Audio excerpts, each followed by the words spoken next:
காவிரி கரையில் இருந்து வெளிவரும் வைகரை சிந்தனைகள்.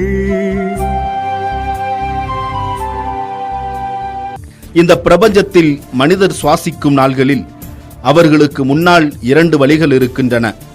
ஒன்று பிழைப்பதற்கான குறுக்கு வழி, இன்னொன்று வாழ்வதற்கான நேர்வழி. நாம் எப்படி நகர்கிறோம் என்பது நம் முன்னால் இருக்கிற வினா.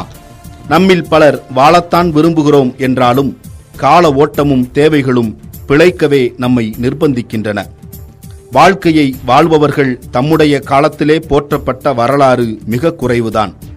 சுருக்கமாக சொன்னால், பிழைப்போருக்கு நிகழ்காலத்திலும் வாழ்வோருக்கு வரலாற்றிலும் இடம் இருக்கிறது என்பதே உண்மை.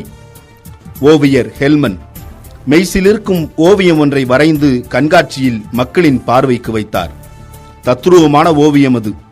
மூடியிருக்கின்ற ஒரு கதவை ஒருவர் தட்டி கொண்டிருக்கிறார். ஓவியத்தை பார்த்தோர் அத்தனை பேரும் பரவசமடைந்தார்கள். கதவை தட்டுவது கடவுள்தான் என்றார் ஒருவர். இல்லை இல்லை, அந்த நாட்டு மன்னர்தான் கதவை தட்டுகிறார் என்றார் இன்னொருவர்.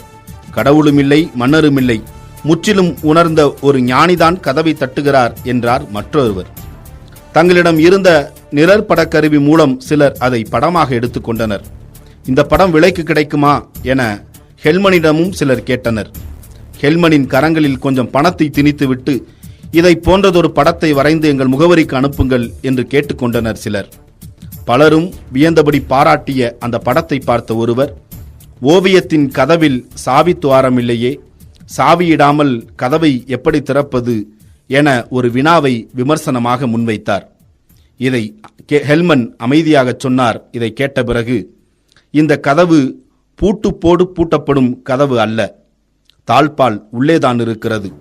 உள்ளே இருக்கும் நாம் தாம் வாய்ப்பு வாசலில் வந்து நிற்கிறது என்பதை உணர்ந்து, இது நமக்கான வாய்ப்பு என தெளிந்து கதவை திறக்க வேண்டும் என்றார். ஆம், தரிசனம் கதவைத்தான் தட்டும்.